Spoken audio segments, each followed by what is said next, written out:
How's it going, everyone? It is I, Anime Outlet, and this is part 3 of What If Deku Had the Byakugan. And now, let's begin. You're telling me someone broke onto the campus, and yet we have no footage of this. Can you explain to me how that can be possible? Calm down, Nezu. Aizawa would respond to Nezu's questioning. You cannot think rationally like this. Sure, it's bad that someone broke in, but we can keep this a secret. There is no signs that they did anything that could possibly harm any of the students or even us. Nezu would nod his head before relaxing back in his chair. Still, we need to find out how they could have evaded the security systems. Well, I have that covered. Well, you know how there's been a ton of reporters around because it was the start of a new year, and since the class or first years were just coming in, they all wanted to see what the next generations of heroes were going to look like. But strangely, the reporters came in flying, and the door was just gone. There was just a pile of dust laying where it was. It's quite strange. Possibly could have been a quirk that could make the door turn into dust, perhaps. Nezu would nod his head as he would then look over at the security department before telling them they need to upgrade security, as there is going to be a field trip in 2 weeks for the first years, and they can't have anything happening to that field trip.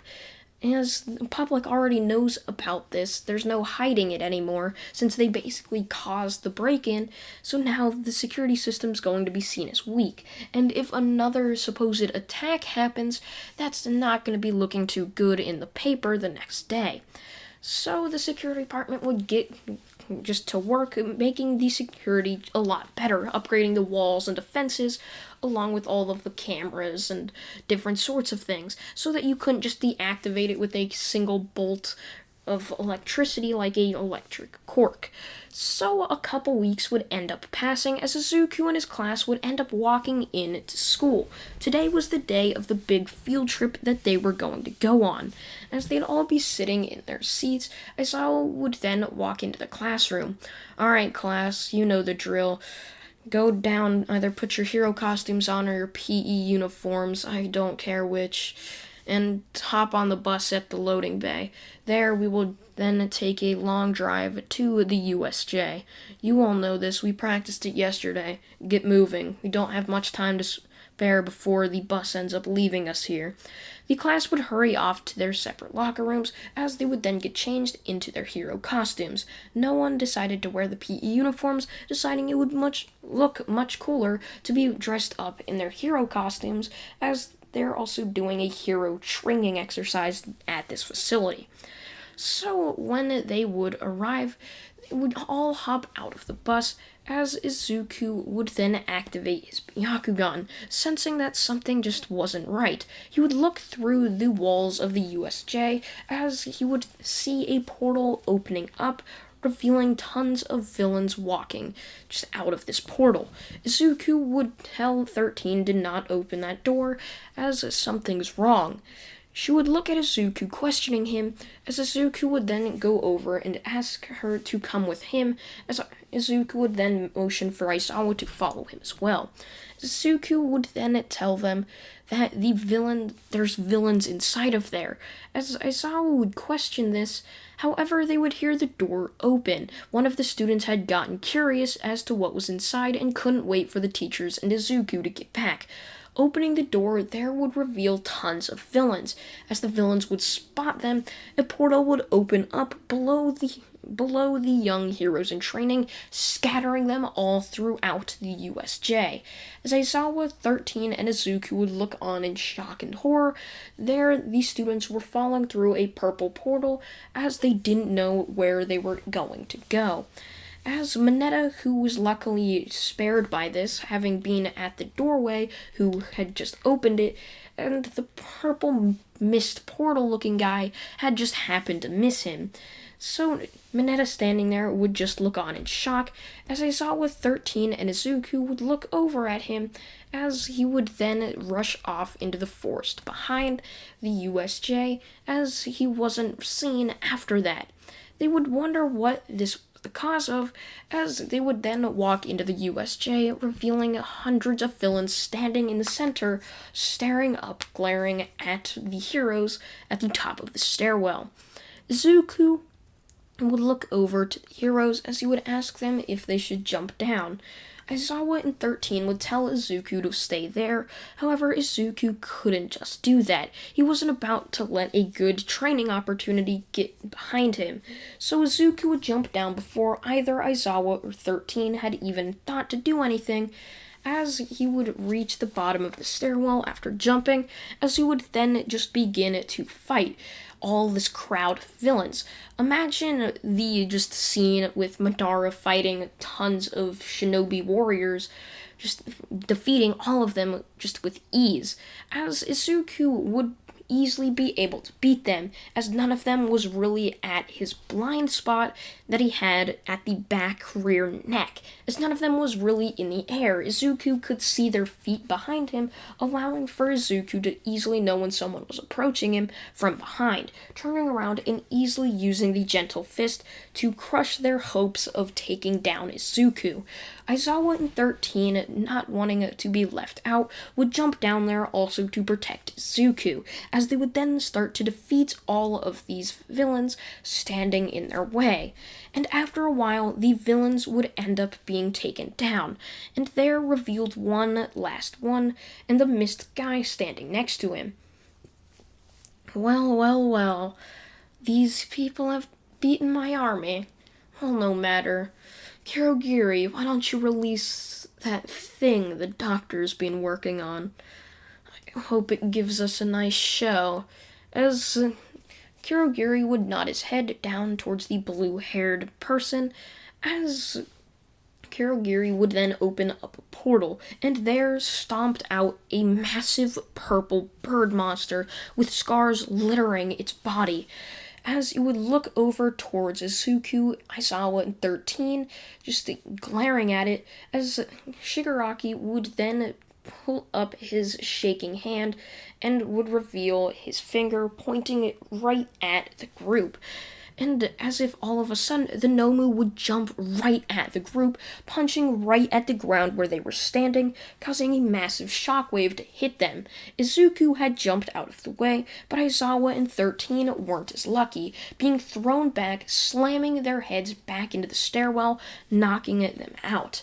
As Izuku would feel this, Izuku would then run into the flood zone, hiding in the water, where he would see many villains staring at him, not sure if he was one of the students or villains.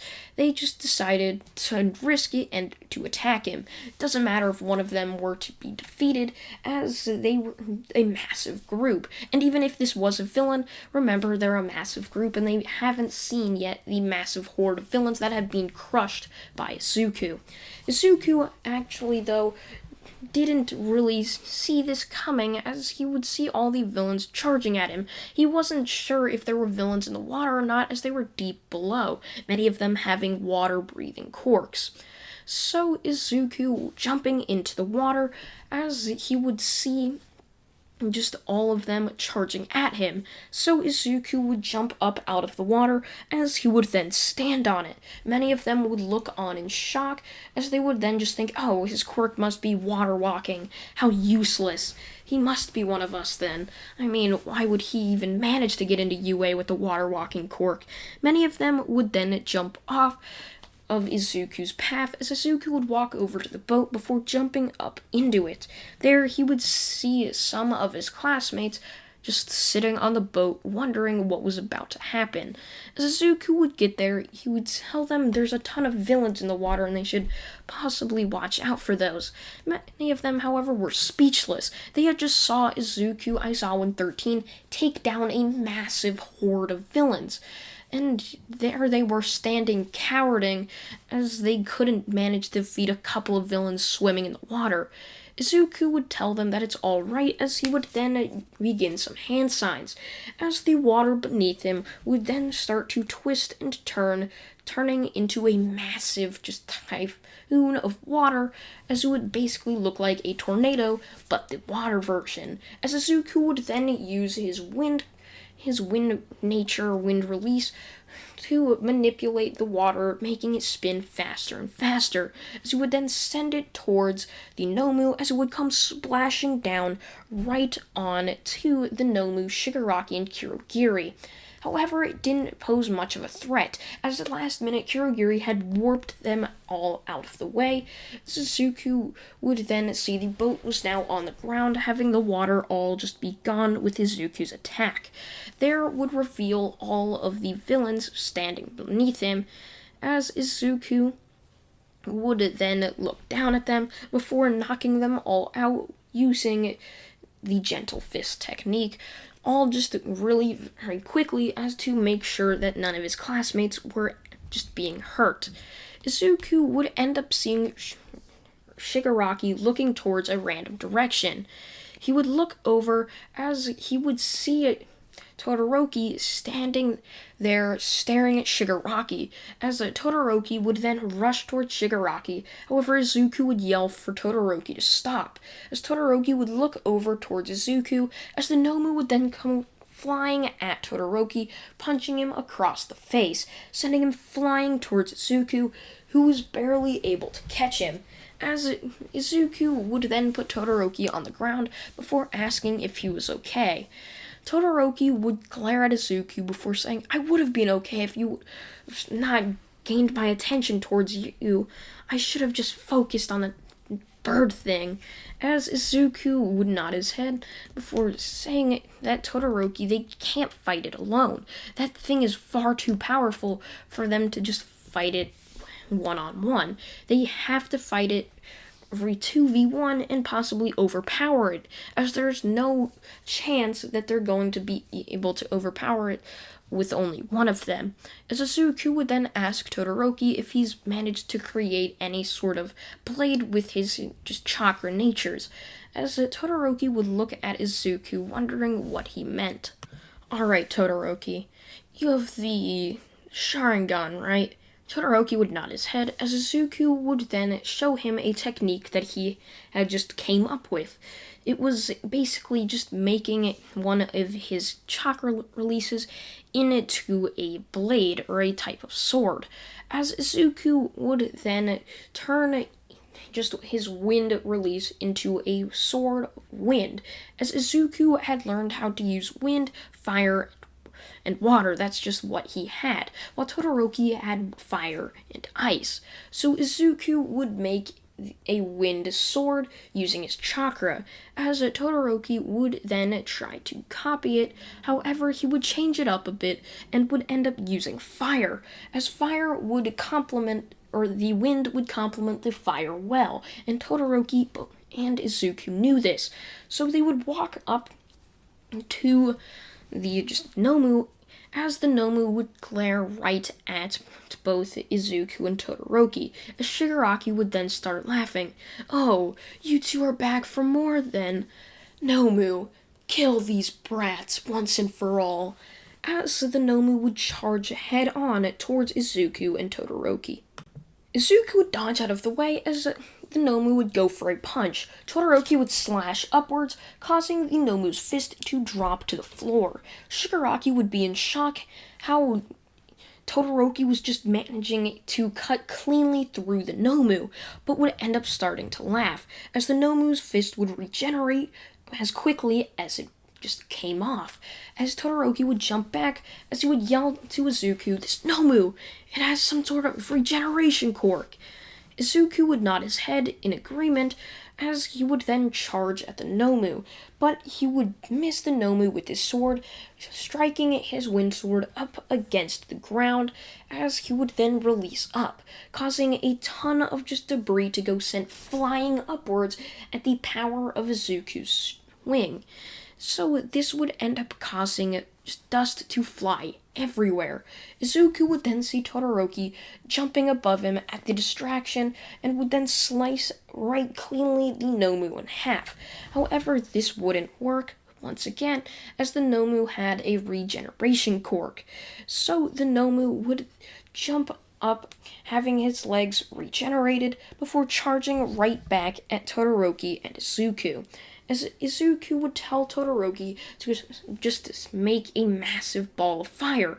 So he would do the fireball jutsu that he had learned from his father, sending it flying towards the Nomu. However, Izuku would intercept it with his wind, causing this fireball to spin rapidly, just making a spinning ball of flaming death, as he would send it flying towards the Nomu, as it would just connect with the Nomu's stomach, as the Nomu would then have a massive gaping hole in its stomach, and all of a sudden Izuku would appear from out of nowhere with a Rasengan right in his hand, as he would slam it down right into the Nomu's brain area, as the Nomu would then screech in pain, as the Rasengan would then go right through the Nomu, creating a circular hole, as what was left of the Nomu's body would then fall down to the ground, as it was completely just dead. It was no longer living, as Izuku would look towards Shigaraki and would end up going for an attack,